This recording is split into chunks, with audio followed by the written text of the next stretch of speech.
좀 근접하기가 무서운 교회인 것 같아요. 정결한 교회. 예. 좀 죄된 마음으로 오기가 좀 부담이 되는 교회인 것 같습니다. 이제 저는 포천 시골에서 왔습니다. 시골에서.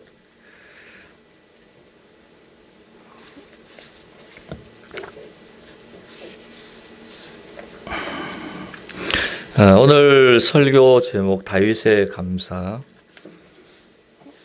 여러분 이제 추수감사절이 얼마 남지 않아 가지고 이 말씀 어떤 말씀으로 전할까 하다가 이 말씀이 좋을 것 같아요. 이 본문을 정해서 여러분들이 말씀을 전할 수 있도록 하겠습니다. 말씀 전하기 전에 저는 우리 정결한 교회에 많은 좀 나름대로 도움을 받은 적이 있습니다. 여러분들은 모르시겠지만은 우리 이주 목사님을 통해서 어려울 때 좀 많은 도움을 제가 받았습니다. 기도의 도움도 받고 다른 여러 가지 도움도 받고 그래서 친구지만은 제 마음 한구석에는 한편으로 존경하는 목사님, 친구지만은 나보다 훨씬 나은 목사님, 또 긍휼한 마음을 가지고 계신 목사님, 또 저보다도 목회를 잘하는 목사님, 저보다도 멋있는 목사님, 저보다도 귀한 목사님이라는 것을 늘 제 마음속에 간직하고 제가 살아가고 또 목회를 하고 있습니다. 여러분 목사님 좋으시죠? 네, 너무 귀하신 목사님을 여러분들이 만난 것은 복인 줄 믿습니다. 네. 요즘 뭐 세상이 시끄러우니까 여러 뉴스 그런 기사들을 통해서 목사답지 못한 목사들이 얼마나 많이 있습니까? 또 성도답지 못한 성도들도 많이 있지만은 그 한 분으로 인하여서 참 교회가 욕을 먹고 또 하나님의 영광이 가려지는 그런 경우가 참 많이 있습니다. 그런 면에서 보면은 우리 이주 목사님은 참 하나님께서 귀한 분으로 이곳에 세워주신 줄 믿습니다. 예. 오늘 다윗이 본문 말씀을 보면은 읽었지만은 하나님 앞에 사람이 드릴 수 있는 아주 진정한 감사를 드리는 그 내용을 우리가 볼 수가 있습니다. 먼저 우리가 두 절을 읽었지만은 이 두 절을 뒷부분을 이해하기 위해서는 7장 1절 7장 1절을 2절 한번 보겠습니다. 한번 읽어보겠습니다. 같이 시작. 여호와께서 주의 모든 원수를 무찌르사 왕하고 궁에 평안히 살게 하시되 왕이 선지자 나단에게 이르되 들으시오다. 나는 백향목 궁에 살거늘 하나님에게는 휘장 가운데에 있도다. 다윗이 나라가 평정되고 이제 통일 왕국을 이루었습니다. 어느 정도 숨을 돌릴 수 있게 되었을 때 마음속에 좀 꺼림칙한 것이 있었어요. 그것은 자기는 왕궁, 백향목으로 지은 아주 아름다운 그런 왕궁에 살고 있는데 거기에서 호의호식을 하면서 편안하게 살고 있는데 한편으로 생각해 보니까 하나님의 집은 텐트 안에 그대로 계신 것이에요. 천막 안에 하나님의 교회로서 존재가 하고 있는 것입니다. 다윗은 통일왕국을 이루고 모든 것을 갖추고 자기가 하고 싶은 것을 하면서 많은 그런 대접을 받으며 살았지만은 한편으로 보니까 내가 사는 궁은 큰데 예를 들면은 몇천 평이 되는데 하나님의 성전은 아직까지도 지어지지 않고 천막 가운데 있는 것입니다. 그것을 오늘 1절과 2절에 7장 1절과 2절에서 이야기를 해주고 있는 것입니다. 왕으로 궁에 평안히 살게 하실 때에 선지자 나단에게 이르되 볼지어다 나는 백향목 궁에 살거늘 하나님의 궤는 휘장 가운데 있도다. 여전히 텐트 가운데 있는 것을 보면서 마음이 평하지 않았던 것입니다. 마음에 부담이 되었습니다. 그래서 어느 날 다윗은 나단 선지자를 모셔와서 상담을 하는 겁니다. 하나님께 직접 말씀드리지 못하고 선지자에게 이런 생각이 나에게 있습니다. 이런 생각이 있는데 어떻게 했으면은 좋겠습니까? 나단 선지자에게 그것을 의논하고 묻는 것이죠. 자, 그렇게 이 나단 선지자가 다윗의 이 이야기를 듣고 말을 듣고 3절 말씀 보면은 어떻습니까? 7장 3절 보면은 한번 이것도 읽어보겠습니다. 나단이 왕께 아뢰되 여호와께서 왕과 함께 계시니 마음에 있는 모든 것을 행하소서 하니라. 자, 이와 같이 나단 선지자가 다윗 왕의 이야기를 듣고 당신의 마음속에 있는 것을 행하십시오. 그렇게 하고 나서 나단 선지자는 그 밤에 4절 말씀 보면은 그 밤에 여호와의 말씀이 나단에게 임하여 이르시되, 자, 다윗 왕의 그 이야기를 듣고 하나님께서 나단 선지자에게 또 나타나셨어요. 그러면서 쭉 하나님께서 이야기를 하는 것입니다. 나단 선지자가 다윗의 말을 듣고 그대로 다윗의 생각을 하나님께 전달했죠. 하나님은 그 이야기를 들으시고 어떻겠습니까? 너무너무 마음에 기쁜 것이에요. 아, 저런 생각을 다윗이 가지고 있구나. 그래서 하나님께서 이 생각을 가지고 있는 다윗에게 하나님께서 축복을 하시는데, 오늘 읽은 그 부분도 마찬가지 있지만은 그 9절 말씀부터 쭉 읽어보면은 이 기특한 다윗 왕의 생각을 나단 선지자가 듣고 하나님 앞에 아뢰었을 때에 하나님께서 나단 선지자를 통해서 다윗에게 그 놀라운 축복의 말씀을 해주시는 것입니다. 9절 한번 읽어보겠습니다. 다윗에게 어떤 축복을 해주십니까? 9절. 내가 가는 모든 곳에서 내가 너와 함께 있어 내 모든 원수를 내 앞에 멸하였은즉 땅에서 위대한 자들의 이름같이 내 이름을 위대하게 만들어 주리라. 너의 이름, 다윗 너의 이름을 내가 위대하게 존귀하게 만들어 주겠다. 그리고 또 더 나아가서 10절 말씀도 보세요. 10절도 읽어보겠습니다. 내가 또 내 백성 이스라엘을 위하여 한 곳을 정하여 그를 심고 그를 거주하게 하고 다시 옮기지 못하게 하여 악한 종류로 전과 같이 그들을 해하지 못하게 하여. 자, 하나님께서 한 곳에 정착하게 살게 해 주겠다. 유랑 생활을 끝내고 한 곳에서 너희 나라가 너가 왕으로서 있는 동안에, 재직하고 있는 동안에 한 곳에서 정착할 수 있는 그런 축복을 내가 너에게 주겠다. 그리고 앞으로 그곳에 살면서 많은 이방인의 침공이 있겠지만은 내가 너희들을 지킨다. 내가 너를 보호해주마 하는 하나님께서 이와 같은 축복의 말씀을 해 주시는 것입니다. 다윗에게. 더 나아가서 12절도 보면은 또 어떤 축복을 하나님께서 다윗에게 이야기를 해줍니까? 12절 한번 읽어보겠습니다. 누울 때 내가 내 몸에서 날 내 씨를 내 뒤에 세워 그의 나라를 경고하게 하리라. 이제부터 내 나라 이스라엘에 내 왕위를 경고하게 하여서 영원토록 이어지게 할 것이다. 내 왕위는 끝나지 않을 것이고 계속 내가 이어나가게 해줄 것이다. 자, 이와 같은 말씀을 하나님께서 이야기를 해주는 것입니다. 굉장한 축복이지 않습니까? 이 이야기를 들은 나단이 17절 말씀 우리가 읽었죠. 17절. 자, 이 이야기를 나단 선지자가 하나님께로부터 듣고 다윗에게 이야기를 다시 해주는 것이에요. 그 말씀이 오늘 읽은 17절과 18절 말씀입니다. 17절도 한번 읽어볼까요? 17절도 읽었지만은 나단이 이 모든 말씀들과 이 모든 계시대로 다윗에게 말하니라. 다윗이 이야기를 듣고 난 다음에 하나님 앞에 다윗이 나단 선지자를 통해서 하나님께서 당신이 하나님의 성전을 지으려고 하는 그 생각만으로 하나님께서 당신을 이렇게 축복을 하셨습니다. 이와 같은 말씀을 나에게 해 주셨습니다. 나단 선지자는 그 이야기를 듣고 다윗에게 가서 하나님께서 이와 같은 축복을 당신에게 하셨으니 당신은 하나님께 말씀하신 대로 축복을 받을 것입니다. 그 이야기를 다윗이 들었어요. 그렇잖아요. 17절에 나단이 이 모든 말씀들과 이 모든 계시대로 다윗에게 들은 그대로 이야기를 해주는 것이에요. 그죠?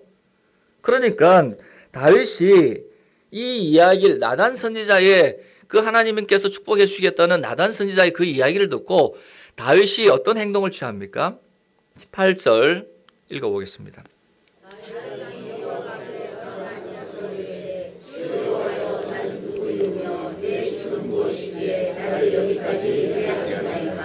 자, 이 말씀은 어떻습니까? 다윗 왕이 성전에 들어가서 나단 선지자의 이야기를 듣고 나서 하나님 앞에 기도를 드리는 것이에요. 하나님 앞에, 여호와 앞에 들어가 앉아서 성전 앞에서 하나님 앞에 주저앉아서 마음문을 열고 하나님 앞에 기도를 드리는데, 그 기도의 내용이 뭐냐 그러면은 뒷부분에 쭉 나옵니다. 19절 읽지 않았지만은 18절 뒷부분에 보면은 주 여호와여, 내가 누구이간데 나는 누구이며 내 집은 무엇이기에 나를 여기까지 인도해 주셨습니까? 이 말씀은 나 같은 존재가, 나같이 비천한 존재가, 나같이 연약한 존재가, 가치 없는 존재가 무엇이길래 하나님께서 이와 같은 축복을 나에게 내려 주십니까? 하나님 너무너무 감사합니다. 너무너무 감사합니다. 그 이야기를 여기서 하는 것입니다. 내가 무엇이간데 말은 내가 누구인지를 자기가 모르겠다는 뜻이 아니죠. 나 같은 존재. 다윗은 자기 존재가 어떤 존재라는 거 다 알고 있잖아요. 다윗이 어떤 존재입니까? 목동이지 않았습니까? 베두인이었잖아요. 무엇을 자기가 어떤 사람이었습니까? 양치기에 불과했죠. 하나님이 그를 불러서 택하시고 기름 붓지 않았으면은 여전히 목동으로서 그는 들에서 양을 치면서 살 수밖에 없는 그런 존재였음에도 불구하고 하나님께서 나를 부르시고 택하시고 기름 부어서 왕을 세워주셨으니 너무너무 감사합니다. 자기의 삶을 한번 되돌아보면은 다윗이 어떻습니까? 이세 아들로서 막내 아들이었잖아요. 이세에게 8명의 아들이 있지 않았습니까? 그 가운데 막내였어요. 사무엘이 하나님께서 가서 한 사람을 택하여서 기름 부어 왕으로 세우라고 했을 때에 첫째 엘리야부로부터 쭉 기름을 부으려고 하니까 하나님께서 아니다. 그리고 나서 이제 없느냐, 하나님이 아시지만은 사무엘이 이새에게 이제는 없느냐, 한 명이 더 남아 있습니다. 들에서 양을 치고 있습니다. 불러와라.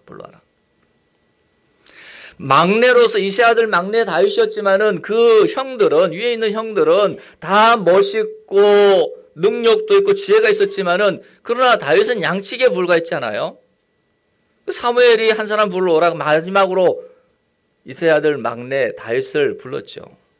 그러면서 하나님께서 나는 외모를 보지 않고 사무엘상 16장 6절 말씀 16장 7절 그의 용모와 키는 보지 말라. 내가 보는 것은 사람과 같지 아니하니 사람은 외모를 보거니와 나 여호와는 중심을 보시느니라. 그 어릴 때부터 다윗의 마음속에는 하나님을 찬양하고 하나님을 예배하고 하나님을 존경하고 하나님을 믿는 그 믿음이 어린 마음속에 있었던 것을 하나님은 아셨던 것이에요. 그렇기 때문에 막내였지만은 하나님께서 다윗을 부르시고 택하시고 기름 부으시고 사무엘에게 왕으로서 이스라엘 왕으로서 세웠죠. 수많은 사울의 추적과 생명의 그는 위협 이런 많은 고난을 다 넘게 하시고 오늘 이 시점에 이르러서 하나님께서 나를 왕으로 세워주시고 왕궁을 지어서 이곳에 생활하게 하시고 더 나아가서 나뿐만 아니고 내 후손, 내 자손들까지, 내 나라까지 하나님께서 무너지지 않고 축복을 해주신다고 말씀해 주시니 너무너무 큰 은혜가 아닙니까?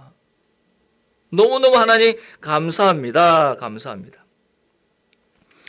여러분, 우리가 지금까지 이 자리에 앉아서 예배드리고 여러분 찬양하고 교회를 세우고 기도하고 하는 것이 여러분들 스스로 지혜가 있어 능력이 있어서 이렇게 한 겁니까?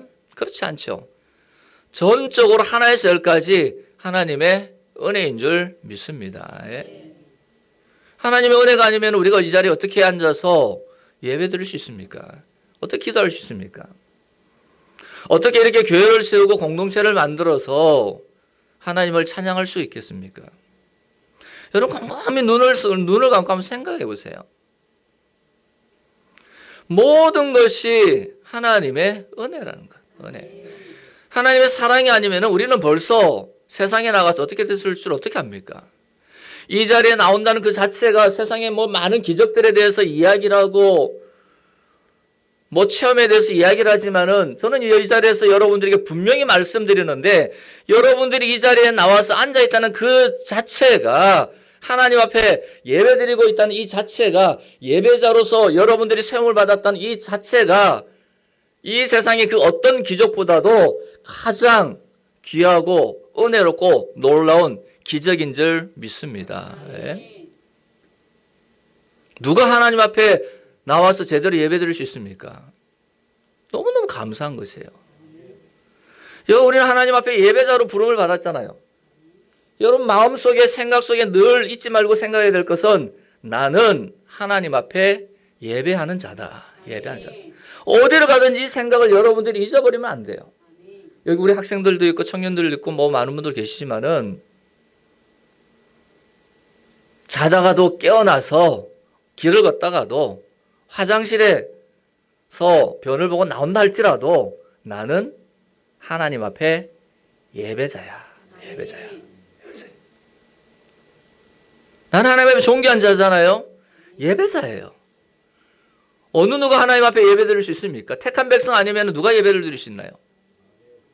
세상에 수많은 사람도 있지만은 다 택함을 받았습니까? 하나님이 세상을 이처럼 사랑하사 독생자로 주셨으니 그 이름을 믿는 자들에게는 누구든지 멸망치 않고 영생을 얻는 복을 우리에게 주셨어요. 아무에게나 주는 복이 아니에요. 구원이라는 것은, 믿음이라는 것은 여러분들이 갖고 싶다고 해서 믿음을 갖습니까? 여러분들이 구원을 받고 싶다고 해서 구원을 받나요? 여러분 스스로 죄 용서를 받고 싶다고 해서 죄 용서를 받을 수 있습니까? 하나님께서 믿음을 우리에게 선물로 주셔야지 우리 마음속에 믿음이 생기는 것이고 하나님께서 우리에게 구원의 축복을 주셔야만이 우리가 구원을 받는 것이고 우리 스스로 아무리 선을 행하고 뭐 착한 일을 한다고 해서 죄 용서를 받나요? 우리는 여전히 죄인이에요. 예수 그리스도의 보혈의 피가 아니면은 하나님의 거룩한 성전에 나갈 수 없는 존재들이에요. 피의 공로로 의지하여서 우리는 하나님 앞에 나갈 수 있는 줄 믿습니다. 그 피의 공로로 우리가 나가는 것이에요. 이 하나하나를 생각해 보니까 다윗이 너무너무 감사한 거야. 나는 똑똑하지도 않아요. 가진 것도 없어요. 목동에 불과해요. 능력도 없어요. 용모도 빼어나지 않아요. 힘도 없어요. 능력도 없어요.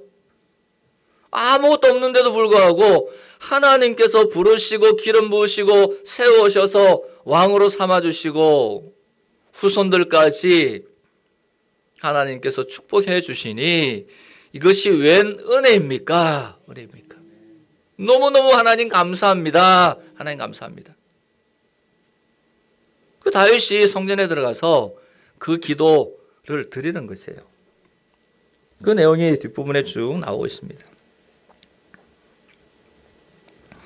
하나님께서 여기까지 도우시고 인도해 주시고 하나님께서 이 자리에 앉아서 예배 드리게 하신 것, 먹고 살게 하시는 것, 가정을 이루고 살게 하시는 것, 하나님의 은혜인 줄 믿습니다. 예.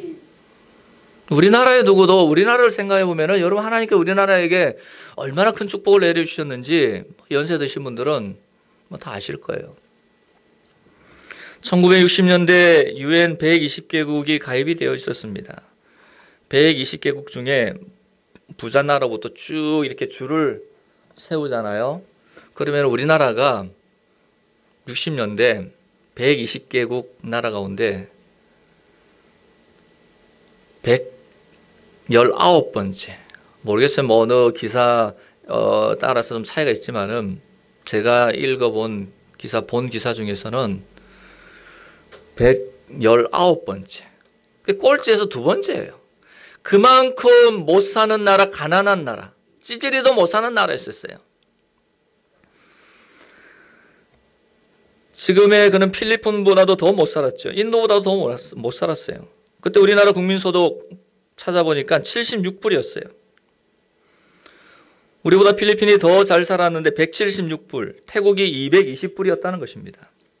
그때 대통령이 박정희 대통령이었는데 나라 경제 부흥을 시켜야 되는데 돈이 없잖아요.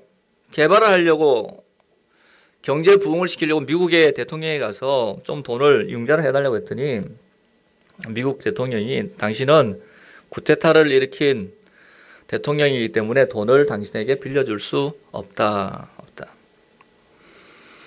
돈이 있어야지 무슨 개발을 할 수 있지 않습니까? 돈을 빌려야 되는데 차관으로 들여야 하는데 미국의 돈을 빌려고 했지만 빌려주지 않았습니다. 그래서 그 당시 우리나라에서 광부와 간호사들이 어디로 갔습니까? 독일로 갔죠. 독일 사람들이 그 일을 안 하려고 하니까 광부들이 땅속 깊은 곳에 가서 땀을 흘리면서 탄광을 캐면서 그 돈을 모아서 국내로 보내고, 또 간호사들은 그 지역의 사람들이, 독일 사람들이 광부와 간호사를 안 하려고 하니까 우리나라 간호사들이 독일에 가서 한 일이 무엇입니까? 뭐 들어서 아시는 분들 아실 거예요. 그 사람들이 하지 않는 시체, 죽어서 들어오는 그 시체를 알코올에 솜을 묻혀가지고 닦는 일을 우리나라 간호사들이 그 당시 했다는 것입니다.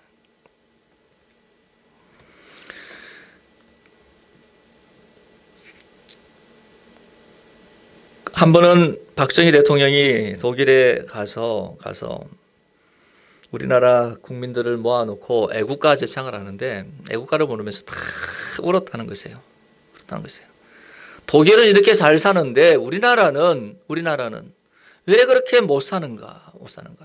그 애국가를 부르면서 우리나라 그 광부들과 간호사들이 모여가지고 애국가를 부르면서 우니까 대통령도 그 자리에서 그냥 연설하지 못하고 우는 거예요. 너무 울다 보니까 그 당시에 독일의 류브케라는 독일 대통령이 우는 것을 보고 대통령을 만나서 차 안에 돌아오면서 어떤 이야기 하냐면은 당신네들 경제 부흥할 수 있도록 우리나라가 차관을 빌려줄 테니까 너무 걱정하지 마십시오. 그래가지고 그때 당시 1억 4천 마르크 돈을 빌려서 간호사들과 광부들의 그런 임금을 담보를 해가지고 돈을 빌려가지고 경제 발전을 그때 시작을 했던 것입니다. 여러분, 우리나라가 이와 같이 어려웠지만은 어려운 시기를 지나면서 지금을 보십시오. 60년대하고 지금을 비교해 보면은 우리 대한민국이 얼마나 발전했어요. 여러분, K-팝이라든지 컬처 문화 같은 것, 세계 여러 나라를 여행해 보면은요, 우리나라 사람 얼마나 많이 여행 다니는지 몰라요. 일본 가보면은 10명 가운데 6명이 우리 한국 사람이 여행을 다닌다는 것이에요. 마트에 가면 얼마나 많은 물건들이 쌓여 있습니까? 외국의 공항들 가면은 삼성, LG, TV, 핸드폰, 또 자동차, 배터리, 너무너무 많은 것들이, 우리나라 물건들이 세계 각지에 흩어져 있어요. 정말로 못 살았던 나라, 가난했던 나라, 많은 나라들이 손가락질하면서 경제 부흥을 한다고 해도 저 나라는 경제 부흥이 이루어질 수 없는 나라라고 이렇게 했던 나라였음에도 불구하고 얼마나 잘 살게 되었습니까? 한국 상품 없는 것이 없죠. 한국차 광고판이 없는 것이 없습니다. 이렇게 된 것은 많은 학자들이 어떤 식으로 이야기할 줄 모르겠지만은 정치적으로 경제학자가 무슨 철학자가 이 나라 우리 대한민국의 발전에 대해서 사회적인 무슨 이유로 인해서 교육열이 높아서 그렇게 발전했다고 이야기를 할 수 있겠지만은, 그러나 신앙을 가진 저는, 하나님을 믿는 저는, 이 나라 민족을 위해서 기도하는 저는, 말씀을 여러분들에게 선포하는 저는, 이렇게 된 배경은 하나님께서 우리 대한민국을 도우셨다. 하나님께 도우신 거예요. 네. 누가 무슨 말을 해도 제가 볼 때는 하나님의 택한 백성들이 이 나라와 민족을 위해서 얼마나 희생적으로, 또 목회자들이 말씀을 전하고 70년대, 80년대 교회를 세우고 나라를 위해서 헌신하고 봉사하고 선교사를 각지에 파송하고, 그것을 하나님께 너무너무 이쁘게 보시고 다윗을 축복해 주셨듯이 이 나라와 민족을 축복해 주신 줄 믿습니다. 네. 여러분, 제가 이렇게 이야기하면은 여러분 불평할 수도 있을 것입니다. 다윗은 하나님께서 축복을 해 주셨으니까 뭐 감사할 만도 하네. 이거 어떻게 하는 거죠?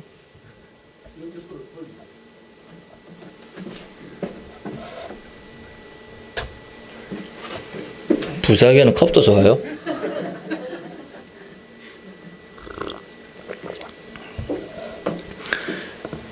여러분, 이 제 말씀, 하나님의 말씀을 여러분들 들으면서 그래, 다윗은 바닥에서 하나님께 이렇게 세워주셔가지고 왕이 되게 하시고 후손까지 축복해 주셨으니까 기름 부으시고 많은 것을 주셨으니까 다윗은 하나님 앞에 감사하고 기뻐하고 기도드릴만 하네. 나는 아닌데. 나는 아직까지도 하나님 10년, 20년, 30년 신앙생활 했음에도 불구하고 찌리지도 가난하고 되는 일도 별로 없고 어렵고 걱정되고 두렵고 초조하고 불안하고 염려되고. 여러분, 이 말씀이 아니잖아요.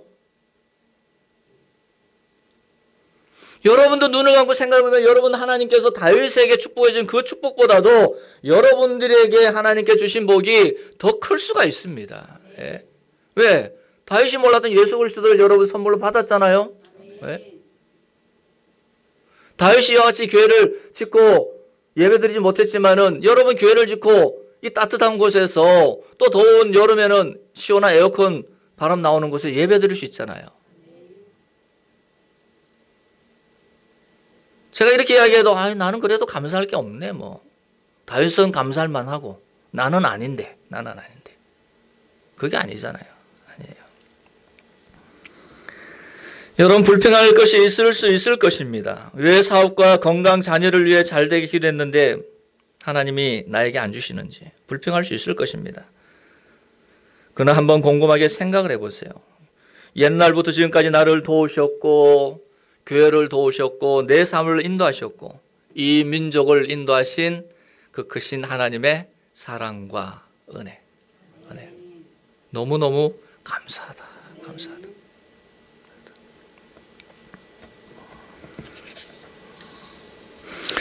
자, 이거에 대해서 다윗이 하나님 앞에 감사하고 또 19절 말씀 보면은 집에 대해서 이같이 빛이 난 나를 축복해 주신 것에 대해서 감사드리고 19절 말씀 보면은 또 감사한 내용이 또 나옵니다. 19절 읽어보겠습니다. 네.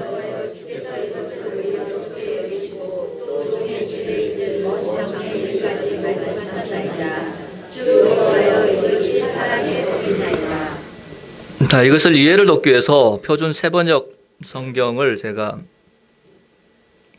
기록해 왔습니다.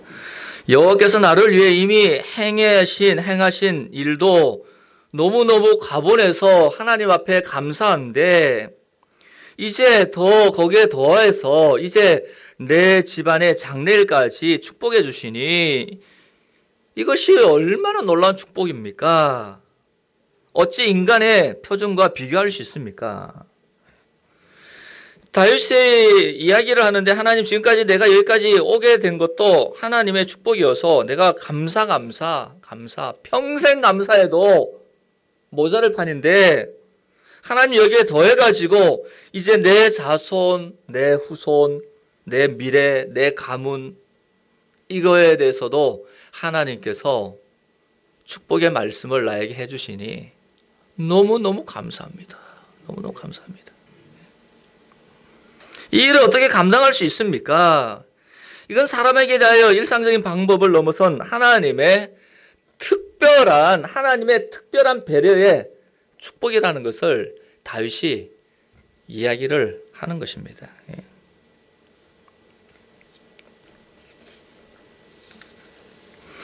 하나님께서 내가 누구일래 나를 이렇게 용서하시고 사랑하시고 내가 잘한 것도 없는데 내가 늘 하나님을 등지고 하나님 마음에 들지 않는 일을 한 적도 너무 많았고 하나님의 뜻에 순종하지 않았고 하나님 뜻대로 살지 못한 나의 삶을 보면은 참 부족한 점이 많은데 얼마든지 하나님께로부터 버림받을 수밖에 없는 나 같은 마른 막대 같은 존재였음에도 불구하고 하나님께서 그래도 죄를 지었음에도 불구하고 실패했음에도 불구하고 이치에 맞는 행동을 했음에도 불구하고 하나님께서 여전히 나를 사랑하시고 나를 부르시고 나에게 믿음을 또 주시고 또 여전히 깨닫게 하시고 또 예배드리게 하시고 또 나오게 하시고 또 걱정하지 말라 말씀하시고 두려워하지 말라 하시고 불 가운데 지날 때 물 가운데 지날 때 내가 너와 함께 하신다고 말씀으로 우리에게 위로해 주시고 나의 발이 미끄러지나 말할 때 주의 위안이 주의 능력이 나의 발을 붙드신다고 말씀해 주시고 주의 말씀은 내 발의 등이요 내 길의 빛이라고 또 말씀해 주시고 너무너무 귀한 말씀으로 나를 위로해 주시고 나를 사랑해 주시고 나에게 말씀으로 찾아와 주시고 너무너무 좋으신 하나님. 예. 이거에 대해서 다윗이 이야기를 하는 것입니다. 하나님께서 우리에게 얼마나 큰 일을 우리에게 보여주셨습니까? 왜 감사하지 못하나 한번 가만히 한번 생각해 봤어요. 너무 많은 것을 우리가 가지고 있고 누리고 있고 배부르고 등 따뜻하고 너무 교만해서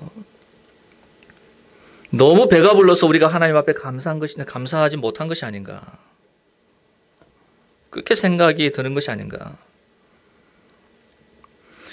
여러분, 하나님께서 우리에게 주신 것을 생각해 볼 때에, 우리를 여기까지 인도하신 것을 생각해 볼 때에, 나를 특별하게 대하신 모든 것을 생각해 볼 때, 나를 통해서 이루신 큰 일을 생각해 보실 때 어느 누구도 하나님 앞에 원망하거나 불평할 수 없는 것입니다. 하나님은 하나에서 열까지 우리가 다 잘해 주셨잖아요. 하나님은 나를 너무너무 사랑하세요. 하나님은 나를 사랑하신 뿐만 아니고 여러분들의 가정을 사랑하시고 교회를 사랑하시고 여러분들의 자녀를 하나님께 사랑하시고 그 어느 무엇보다 어느 누구하고도 비교할 수 있는 큰 사랑으로 나에게 다가오셔서 넘어진 나에게 손을 내미시고 사랑의 손으로 나를 다시 일으켜 세워주시고 걱정하지 말라고. 괜찮아. 내가 있는데 망하지 않아. 저희 교회 측면에 보면은 간판 한 3m, 한 6m 그 이상 되는 간판을 90cm 한 6, 7m 되는 간판을 교회 측면에다가 붙여놨어요. 그 간판 내용이 뭐냐 그러면은 기도할 수 있는데 왜 걱정하십니까? 저희 교회가 그건 대로변에 있습니다. 그 차를 타고 왔다 갔다 하시는 분들이 그 간판을 쳐다봐요. 한 번씩 그 간판 때문에 교회 나오시는 분도 계세요. 그 간판을 보고 그곳에 쓰인 그 글을 보고 감동을 받았다는 것이에요. 기도할 수 있는데 왜 걱정하십니까? 여러분 기도할 수 있죠? 왜? 너무 걱정하지 마세요. 왜? 올해 제가 한갑이에요. 한갑인데 살아오면서 목회하면서 느낀 것이 진짜 걱정을 하지 말아야 되겠구나. 걱정하는 것도 병이에요. 병. 두려워하는 것도 병이더라고. 제가 목회를 자세히 해보니까 목회하고 기도 생활을 해보고 또 하나님 앞에 많은 사람들을 예배 인도하다 보니까 또 제 삶을 통해서 하나님 말씀을 통해서 나에게 주시는 것은 몇 가지가 정리가 되는데 걱정할 필요가 없다. 물론 순간적으로 우리가 걱정하고 염려할 수는 있죠. 그러나 그 잠시 잠깐이에요. 너무 걱정하지 마세요. 하나님 우리를 사랑하시기 때문에 하나님께서 우리에게 너무 많은 것들을 다 주셨고 가장 귀한 독생자 아들 예수 그리스도를 우리를 위해서 내어주신 분이 그 무엇조차 더 이상 무엇을 우리에게 내어주지 못하겠습니까? 아들까지 내어주신 분인데 뭘 더 못 내주시겠어요, 우리를 위해서. 여러분 정말로 걱정하지 마세요. 제 인생 경험에 대해서, 물론 제가 신앙생활하면서 경험에 대해서 이야기하는 건 너무 걱정해요. 말씀에게도, 하나님의 말씀도 우리에게 그렇게 말씀으로 우리에게 주셨지만은 너무 걱정하지 마세요. 두려워하지도 마시고. 예. 두려우면은 기도 안 하기 때문인 것 같아. 기도하면은 내가 어느 기도 제목을 가지고 기도를 하나님 앞에 드리잖아요. 하나님 이 집을 사게 해주세요. 아니면 우리 자식 직장에 취직되게 해주세요. 이 일이 해결되게 해주세요. 이렇게 기도하잖아요. 그 기도 제목 가지고 기도하러 교회 나와서, 아니면 여러분 집에서 기도함에도 불구하고, 기도했음에도 불구하고 그것이 이루어지지 않았다 할지라도 기도하는 가운데 은혜가 임하고, 기도하는 가운데 하나님께서 내 마음 가운데 평안을 주시면은요, 여러분 기도 응답 받은 것으로 믿으면 되는 것이에요. 예? 그러면 해결돼. 예? 꼭 그 일이 이루어져야만이 기도 응답 받은 게 아니고, 기도 응답 받는 것은 기도하는 가운데 내 마음속에 하나님께서 평강을 주세요. 평강. 두려워하지 않는 마음을 주세요. 염려하지 않는 마음을 내 마음속에 기도하는 가운데 하나님께 주시면은 그것이 기도응답 받은 거예요. 예. 꼭 집을 사야 되나요? 자식이 여러분 뭐 좋은 직장에 다 들어가야 되나요? 그거 원할 수 있죠. 그러나 기도를 하다 보면은요, 그냥 마음이 편안해. 그것이 안 됐어도 기도하지 않을 때는 짜증나고 원망스럽고 불평하고 스트레스 받고, 에이 나 하나님 교회 안 갈래, 그럴 수 있는데, 기도하면은요 하나님께서 마음을 싹 만져주면서 편안하게 있어요. 그리고 그걸 잊어버리고 좀 지나다 보면은요, 하나님께 이 문제 해결해 주셨네? 때가 있는 거잖아요. 때가 있어요. 여러분, 그렇기 때문에 여러분들이 해야 되는 것은 다윗의 이 감사의 기도, 이 감사의 기도를 늘 하세요. 예. 저는 우리 교인들에게도 수첩을 하나를 내줬어요. 감사 노트. 그래서 좀 짜증난이 있는 일들이 생긴다 할지라도 여러분 하나님께 베풀으신 은혜의 감사 내용을 감사 노트를 해가지고 여기다 한번 적어보세요. 얼마나 감사할 것이 많은지. 저도 이게 적어요. 여러분은 조그만한 내용들을 적으셔가지고 세월이 지났을 때 한번 읽어보시면, 하나님께서 이렇게 나에게 인도해 주셨구나. 하나님 너무너무 감사합니다. 이 감사, 다윗의 감사가 여러분들의 감사가 되시고 여러분들의 고백이 되시기를 주님의 이름으로 축복드립니다.